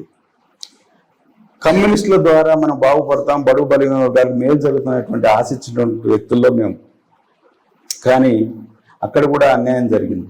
అక్కడ కూడా ఏదైతే పెత్తందారితనం వచ్చిందో అప్పుడు మేము అనుకున్నాం, అరే భవిష్యత్తు మన పిల్లల భవిష్యత్తు కూడా నాశనం చేసి వీళ్ళ కాడ ఉండి చేసేది ఏం లేదు అని చెప్పి మేము అసలు రాజకీయాలు విరమించుకోవాలనేటువంటి స్థితికి వచ్చి అందరం మానుకొని ఎవరో ఏదో వృత్తి చేసుకొని బద్దాం అనేటువంటి వెళ్ళిపోయిన తరుణంలో మళ్ళా ఒక 3 నెలల తర్వాత నేరుగా వైఎస్ రాజశేఖర రెడ్డి గారి నుంచి మా గురువు గారికి ఫోన్ వచ్చింది, ఘట్టరామచంద్రరావు గారికి. ఆయన భయపడిపోయారు. మా అందరికి కూడా ఎంత భయం వేసింది, ఎందుకంటే ఈ కమ్యూనిస్టులు మేము మానుకున్నామని చెప్పి ఏదైనా కేసులు పెట్టారేమో, మా మీద ఇబ్బంది పడతామేమో అనుకున్నాం. కానీ ఆయన పిలిచి మా గురువు గారిని మీరందరూ కలిసి రండి అని చెప్పడం జరిగింది. పోయి మేమందరం కూర్చున్న తర్వాత మా భవిష్యత్తు గురించి ఆయనే చెప్పింది, మా పేర్లు మా భవిష్యత్తు గురించి ఆయనే చెప్పింది. ఇప్పటికీ మా గురువు గారిని గట్టు అని చెప్పి ఒక శబ్దం వినిపించింది అంటే ఆయన నోట్లోంచి వచ్చినట్టుగానే మేము భావిస్తాం. ఎట్టంటే ఆ విధంగా గుర్తించి రాజకీయ భవిష్యత్తు మీకు నేను ఇస్తాను, మీరు పార్టీకి పనిచేయండి, మీకు మీ క్యాస్ట్లకు సంబంధించినటువంటి సమస్యలు ఏమండి ఇవ్వండి, దాన్ని జనాల్లోకి తీసుకెళ్ళండి, దాన్ని ఇంప్లిమెంట్ చేసేదానికి నేను ఉన్నా అని చెప్పి మాకు భరోసా ఇచ్చి, మేము వార్డు సభ్యులం కూడా కాదు, మా అందరికి కలిపి ఆదర్శ్ నగర్ 151 ఎమ్మెల్యే కోటర్ ఇచ్చి మమ్మల్ని ముందుకు తీసుకెళ్ళినటువంటి వ్యక్తి రాజశేఖర రెడ్డి గారు. కాబట్టి వాళ్ళతో రాజకీయం మొదలుపెట్టే మా గురువు గారితో సహా. ఆయన మనస్తత్వం ఎలాంటిదంటే పెద్ద రాజకీయ నాయకులు ఎలా ఉంటారు, ఈ కమ్యూనిస్ట్ నుంచి వచ్చినటువంటి రాజకీయ నాయకులు ఎలా ఉంటారు అనేది బాగా అవగాహన ఉన్నటువంటి వ్యక్తి. రాజశేఖర రెడ్డి గారి యొక్క రాజకీయం భవిష్యత్తులో ఇంతవరకు అయితే ఎవరు చేయలే. ఆయన అందరూ మేలు కోరేటువంటి వ్యక్తి. మనస్తత్వాన్ని ఎమ్మటే గుర్తుపట్టి ఒక్కసారి మనం పేరు చెప్తే ఎక్కడున్నా మళ్ళా సంవత్సరం తర్వాత కలిసినా కూడా పేరుతో పెట్టి పిలవగలిగినటువంటి మనస్తత్వం ఉన్నటువంటి రాజశేఖర రెడ్డి గారు. ఆయన వచ్చిన తర్వాత ఎప్పుడైతే ఈ ఫీజు రిమెంబర్స్ ఆరోగ్యశ్రీ కార్యక్రమాలు మొదలు పెట్టారో మాకు కూడా కొంత అరే బడుగు బలిగిన పిల్లల గురించి ఆలోచన చేసేటువంటి వ్యక్తితో ఎమ్మడి ఉండాలనేటువంటి నిర్ణయంతో మేము మా గురువు గారు అందరూ నిర్ణయాలు తీసుకోవడం జరిగింది. అలాంటి వ్యక్తి ఎవరు ఉండరు. ఆయన ఉన్నప్పుడు మేము స్వతహాగా మేము చూసేవాళ్ళం. మా గురువు గారితో పాటు మేము పోయినప్పుడు కమ్యూనిస్ట్ ఎమ్మెల్యేలు వచ్చినా మేలు చేస్తాడు, తెలుగుదేశం ఎమ్మెల్యేలు వచ్చినా మేలు చేస్తాడు, టీఆర్ఎస్ ఎమ్మెల్యేలు వచ్చినా మేలు చేస్తాడు. వాళ్ళ ఊరు నుంచి ఒక టీచర్ వస్తే ఆయన తీసుకెళ్లి గౌరవంగా కూకబెట్టి ఆయన పేరు మీద స్కూల్ పెట్టి నడిపినటువంటి వ్యక్తి రాజశేఖర రెడ్డి గారు. చంద్రబాబు నాయుడు భవిష్యత్తులో ఎప్పుడు బలుగు బలిగిన వర్గాల గురించి కానీ రాజకీయం ఏ విధంగా అణగారిన వర్గాలకి పదవులు ఇచ్చినటువంటి సందర్భం కానీ లేదు. కాబట్టి ఆయన యొక్క మనస్తత్వం మళ్ళీ అలాంటి వ్యక్తి రాడు. మాకు అలాంటి రాజకీయ నాయకుడిని మళ్ళీ మేము చూడలేం. అలాంటి వ్యక్తి ఆయనతో అంత అనుబంధం ఉంది. అలాగే మేము వాళ్ళ కుటుంబానికి అనుబంధంగా ఉన్నాం కాబట్టి కాంగ్రెస్లోంచి జగన్మోహన్ రెడ్డి గారు బయటికి రావటం, ఆయనతో పాటు రాష్ట్రం విడిపోవటం, ఇంకా మాకు మేము ఇక్కడి నుంచి నేను ఆంధ్రప్రదేశ్కి వెళ్ళిపోయా, మా గురువు గారేమో తెలంగాణ పరిమితం అయిపోయారు.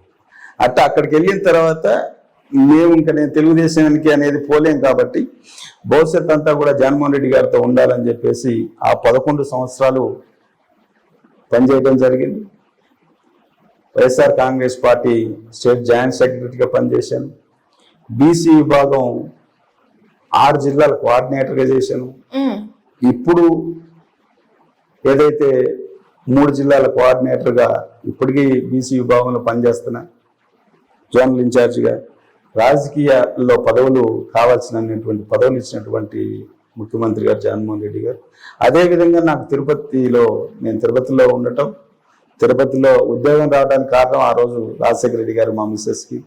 అక్కడ ఆయన సన్నిహితులైనటువంటి భువన కరుణాకర్ రెడ్డి గారితో నేను కలిసిమెలిచటం, భవిష్యత్తు 11 సంవత్సరాలు కూడా కరుణాకర్ రెడ్డి గారి దగ్గర నేను చేయటం, నేను చేసేటువంటి కార్యక్రమాలన్నీ కూడా ఆయన వాళ్ళకు తెలియటంతో మళ్ళా నన్ను రాజకీయంగా గుర్తించినటువంటి వ్యక్తి కరుణాకర్ రెడ్డి గారు. చైర్మన్ చేయడానికి కారకుడు ఆయన. ఆఖరికి టీటీడీ బోర్డు మెంబర్ కూడా పోటీ పడితే నాకేం అభ్యంతరం లేదని చెప్పినటువంటి వ్యక్తి కూడా కరుణాకర్ రెడ్డి గారు. కాబట్టి భవిష్యత్తు జగన్మోహన్ రెడ్డి గారు అంటే ఉంటుంది, ఆయన కుటుంబం నుంచి మేము వచ్చాం కాబట్టి ఆ కుటుంబంతో కొనసాగుతూ ఉంటాం. తప్పనిసరిగా రాజకీయ భవిష్యత్తు వాళ్ళు దృఢంగా మమ్మల్ని నమ్మారు కాబట్టి వాళ్ళ కోసం ఏం చేయడానికైనా సిద్ధంగా. అంటే ఇప్పుడున్న తెలుగుదేశం గవర్నమెంట్ కి మీ న్యాయ బ్రాహ్మణుల సంఘం తరపున మీరు ఎలాంటి డిమాండ్స్ ఇవ్వాలి అని అనుకుంటున్నారు? ఒకటేనమ్మా, ఇప్పటి వరకు మీరు చేసినటువంటి దాఖలాలు చేయలేదు, అవమానపరిచారు, జరిగింది. మీ ప్రభుత్వం వచ్చింది. ఇప్పటి వరకు గతంలో లేని విధంగా జగన్మోహన్ రెడ్డి గారు జీవోలు ఇచ్చారు. ఈరోజు టీటీడీ పాలక మండలిగా ఇవ్వాలి, ఎండోమెంట్ 1100 దేవాలయ బోర్డు మెంబర్గా ఇవ్వాలి, శాసన మండలి సభ్యులుగా ఇవ్వాలి, ఎండోమెంట్కి సంబంధించినటువంటి వృత్తి కళాకారులు, నాసురుడోలు కళాకారులు ప్లస్ క్షోరం గుండు చేసేటువంటి వృత్తిదారులందరినీ కూడా ఉద్యోగులుగా గుర్తించాల్సిన బాధ్యత ఈ గవర్నమెంట్కి ఉంది. అదేవిధంగా కార్పొరేషన్కి మీరు నిధులు ఇచ్చి మా వృత్తిని ఏ విధంగా అయితే ఈరోజు కార్పొరేట్ సంస్థలు అన్నీ కూడా కొల్లగొడుతున్నాయో వాటి గురి కాకుండా షాప్ పెట్టుకోవడానికి 5 లక్షల నుంచి 15 లక్షల వరకు లోన్ ఇచ్చి వాళ్ళ భవిష్యత్తును కాపాడాల్సినటువంటి పరిస్థితి ఉంది. దీన్ని గుర్తెరిగి చంద్రబాబు నాయుడు గారు దీన్ని ముందుకు తీసుకెళ్తే బాగుంటుంది, లేదంటే మళ్ళీ మేము పోరాటం చేసి తీసుకోవాల్సిన పరిస్థితి. చాలా థ్యాంక్ యూ సార్. అంటే ఏపీలో న్యాయ బ్రాహ్మణులకు జరుగుతున్న అన్యాయాల గురించి, అలాగే ఇక్కడ తెలంగాణలో కూడా జరుగుతున్న అన్యాయాల గురించి మీరు వాళ్ళకు సైతం అంటూ మీరు ఇచ్చిన సందేశం అయితే బాగుంది. సో చాలా వివరంగా మాకు న్యాయ బ్రాహ్మణులకు జరుగుతున్న అన్యాయాల గురించి వివరించిన దానికి చాలా థ్యాంక్ యూ సార్. చూసారు కదండి, ఇవాళ మన గెస్ట్ ఆంధ్రప్రదేశ్ న్యాయ బ్రాహ్మణ వెల్ఫేర్ డెవలప్మెంట్ కార్పొరేషన్ మాజీ చైర్మన్ తొండమ పుల్లయ్య గారితో మరోసారి మరో గెస్ట్ తో మళ్ళీ కలుద్దాం. చూస్తూనే ఉండండి జాట్ టీవీ. నమస్తే. Hi, this is Swathi.